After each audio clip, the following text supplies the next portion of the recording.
नमस्कार, ESPN 9 news में आपका स्वागत है। दिल्ली में केंद्र में नई सरकार बन चुकी है। नई सरकार का गठन होने के बाद एनडीए की तरफ से तमाम सहयोगी दलों के नेताओं को खुश करने का भी प्रयास किया गया। लिहाजा उत्तर भारत में भारतीय जनता पार्टी को 2019 के मुकाबले यहां पर कई सीटों पर हार का सामना करना पड़ा है।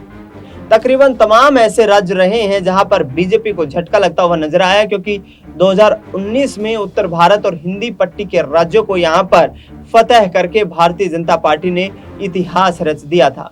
लेकिन इस बार परिस्थितियां कुछ अलग नजर आई।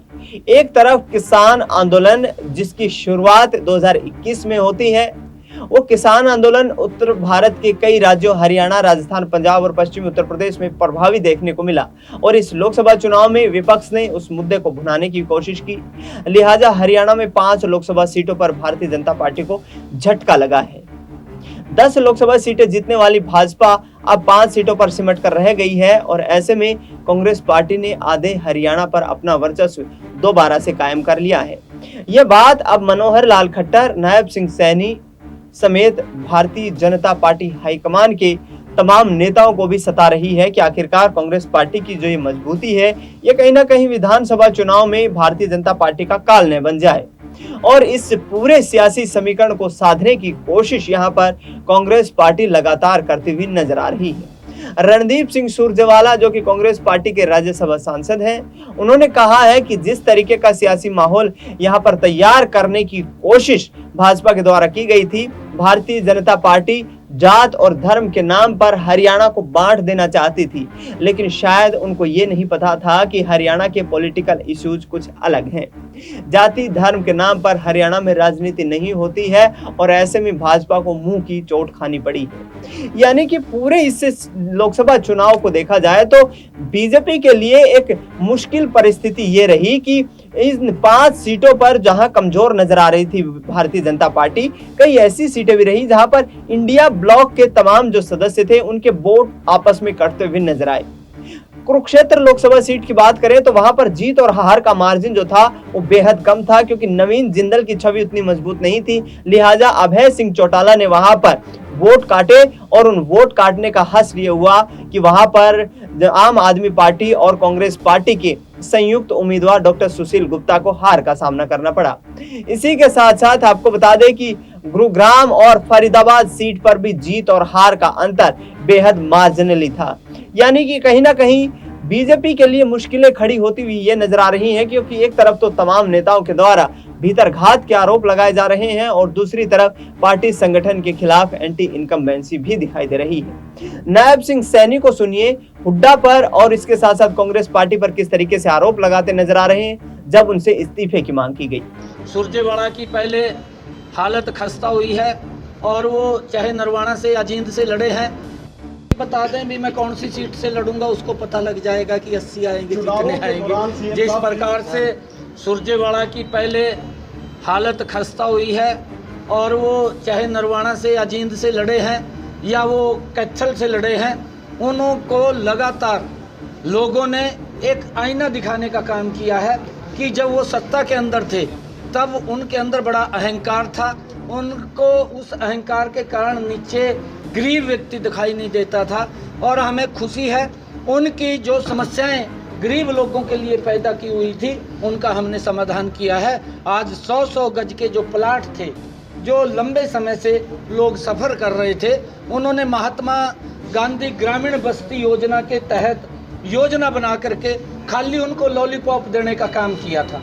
उन्होंने तो महात्मा गांधी जी का भी नाम डुबोने का काम किया है और लोग चक्कर काट रहे थे, गाली दे रहे थे कि भाई प्लाट तो इन्होंने कह दिया कि ये ले लो, परंतु ना तो कहीं प्लाट है, ना कहीं कागज है, ना कहीं पोजीशन है, ना उसका कब्जा है। कब्जा भी कोई और कर रहा था, कागज भी नहीं थे, खाली बोल दिया। अब हमने इसको सुनिश्चित किया है कि हर व्यक्ति को उसका कब्जा भी हम देंगे, उसके कागज भी देंगे और वो 100 गज का प्लाट भी देंगे। अगर कहीं ज़मीन नहीं है किसी गांव के अंदर तो वो अगर प्लाट खरीदेगा तो उसके लिए 1 लाख रुपया भी देंगे। जो जींद में धरना चल रहा है खनौरी में, टीएमसी के 5 सांसद वहां पहुंचे हैं किसानों के धरने पे। जो खनौरी में चल रहा है जींद एरिया में आज 5 सांसद पहुंचे हैं टीएमसी के। देखिए, टीएमसी ने जिस प्रकार का वहाँ पर केरल के अंदर काम किया है और उसी ढर्रे के ऊपर चलते हुए कांग्रेस ने किया है, ये दुर्भाग्यपूर्ण है देश के अंदर कि एससी और बीसी के आरक्षण को एक धर्म के आधार के ऊपर इन्होंने देने का काम किया है। यही काम तो कांग्रेस ने कर्नाटक के अंदर किया है, यही काम ये टीएमसी की नेता केरल के अंदर कर रही है। एक सोची समझी योजना के तहत देश के अंदर एक इस प्रकार का भाईचारे के माहौल को खराब करने का काम ये लोग कर रहे हैं, परंतु देश के लोग समझ चुके हैं, इनके चेहरे को देख चुके हैं और अब आने वाले समय के अंदर कांग्रेस का सुपड़ा साफ हो जाएगा। जिस प्रकार से इन्होंने झूठ बोल करके ये नींव खड़ी की है, ये ढह जाएगी। इस नींव के अंदर कोई भी नीचे मजबूती नहीं है।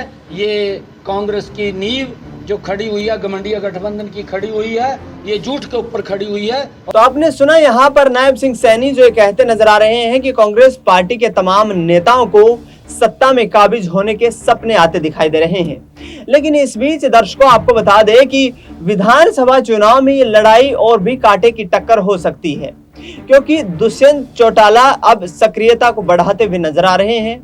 राष्ट्रीय कार्यकारिणी और प्रदेश कार्यकारिणी को भंग कर दिया गया है और आगामी 3 महीने में संगठन को मजबूत बनाने पर काम करने वाले हैं। दुष्यंत चौटाला की तरफ से ये कहना है कि जननायक जनता पार्टी 2019 से बेहतर प्रदर्शन 2024 के हरियाणा विधानसभा में करने वाली। ऐसे में क्या भारतीय जनता पार्टी का वोट बैंक शिफ्ट होकर जननायक जनता पार्टी की तरफ जाएगा? क्योंकि लोकसभा चुनाव में तो जेजेपी को 2 जो सीटें भिवानी महेंद्रगढ़ और इसके साथ साथ हिसार सीट थी, वहां पर करारा झटका लगा है। लेकिन क्या उस झटके की भरपाई विधानसभा चुनाव में हो पाएगी?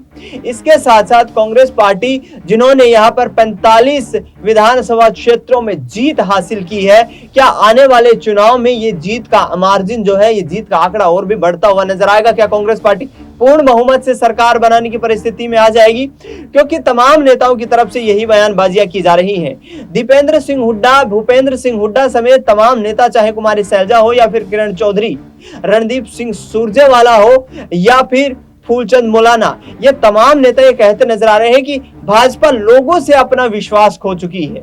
हरियाणा के जो मतदाता हैं वो भारतीय जनता पार्टी की जो गतिविधियां हैं उन पर यकीन नहीं कर रहे हैं। लिहाजा अल्पमत में होते हुए भी नायब सिंह सैनी कुछ विधायकों से इस्तीफा दिलवा करके सरकार का जो मत है उसको बचाए रखना चाहते हैं और ऐसे में इस तरीके की सरकार की कार्यशैली हरियाणा के लोगों के हित में नहीं हो सकती है। आपको बता दें कि पिछले दिनों पंजाब हरियाणा हाईकोर्ट चंडीगढ़ से भी हरियाणा सरकार को बड़ा झटका लगा, जब सामाजिक और आर्थिक आधार पर दिए जाने वाले अंकों को अवैध करार करते हुए यहां पर बीजेपी सरकार को करारी फटकार यहां पर हाई कोर्ट ने लगाई थी। आपको बता दें कि उसके बाद उस पूरे मामले को सुप्रीम कोर्ट में चैलेंज करने की यहां पर बात नायब सिंह सैनी सरकार के द्वारा की गई और इसके साथ साथ यह भी कहा गया कि आगामी 3 महीने में 50,000 जो सरकारी पद हैं उन पर पक्की भर्तियां की जाएंगी। यानी कि इस पूरे मामले को या चुनाव को लड़ने के लिए और चुनाव में जीत दर्ज करने के लिए कहीं ना कहीं बीजेपी एक नई रणनीति बनाती हुई नजर आ रही है। विपक्ष की तरफ से कहना है कि सिर्फ 3 महीने के लिए 50,000 पदों की भर्तियां की जाने की बात की जा रही है। चुनाव संपन्न हो जाने के बाद ये तमाम चीजें ठंडे बस्ते में चली जाएंगी। आखिरकार क्या हरियाणा में अब किसानों, नौजवानों की जो यहाँ पर रोष है, जो विरोध है, वो और भी बढ़ता हुआ नजर आएगा और क्या नायब सिंह सैनी सरकार के लिए एक बड़ी मुसीबत बन जाएगा? फिलहाल इस खास कार्यक्रम में इतना ही। देश दुनिया की तमाम बड़ी खबरों के लिए आप देखते रहिए SPN 9 न्यूज।